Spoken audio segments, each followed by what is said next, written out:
Here's more of Congresswoman Katie Porter in yesterday's hearing questioning the CEO of the pharmaceutical company AbbVie about why he doubled the price of a cancer drug called Imbruvica.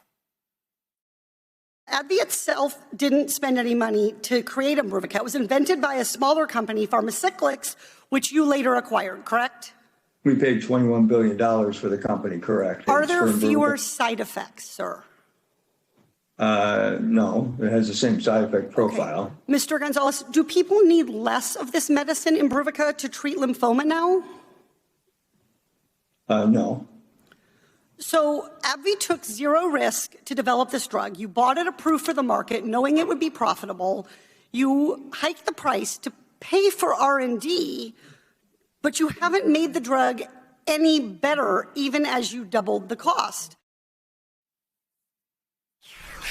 Joining us now is Democratic Congresswoman Katie Porter of California. She represents California's 45th District and is a member of the House Oversight Committee. And Congresswoman Porter, I would like to be doing what I think people are doing in their TV rooms around the country, and that is giving you a standing ovation. But we have to use every minute here to cover this important ground. I have to thank you so much for that questioning, because I used to sit through hearings in the Senate Finance Committee, which has jurisdiction over health care, and the assumption that the higher American drug prices were there in part, at least in part, to pay for research and development was never seriously questioned and certainly never dismantled the way you did yesterday.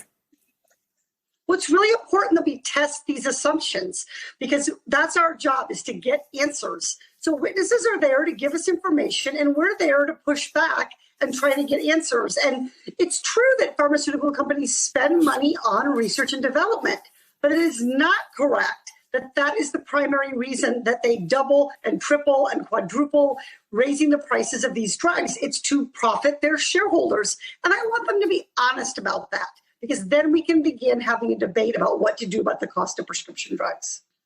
My other favorite thing that you expose in these hearings is the utter incompetence of the Washington lobbyists who prepare these witnesses and allow that CEO to go in there without a command of his own financials of his own company. Very simple issues like how much in dividends, the items that you present there. Does it continue to surprise you that the lobbyists haven't figured out how to prepare witnesses for these hearings that you're going to be participating in? It does surprise me, because this is a serious undertaking. I have been a witness before Congress, and I would spend hours and hours, not just writing my testimony, but doing research, trying to understand who the other witnesses were, what the context of the hearing was going to be. I mean, you could literally see me coming down the hallway in Rayburn with my whiteboard. So it is not a surprise where I'm going and what I'm going to be doing. And yet they continue to just really not put in the work. And I think that shows a disrespect for the American people and for the process of democracy.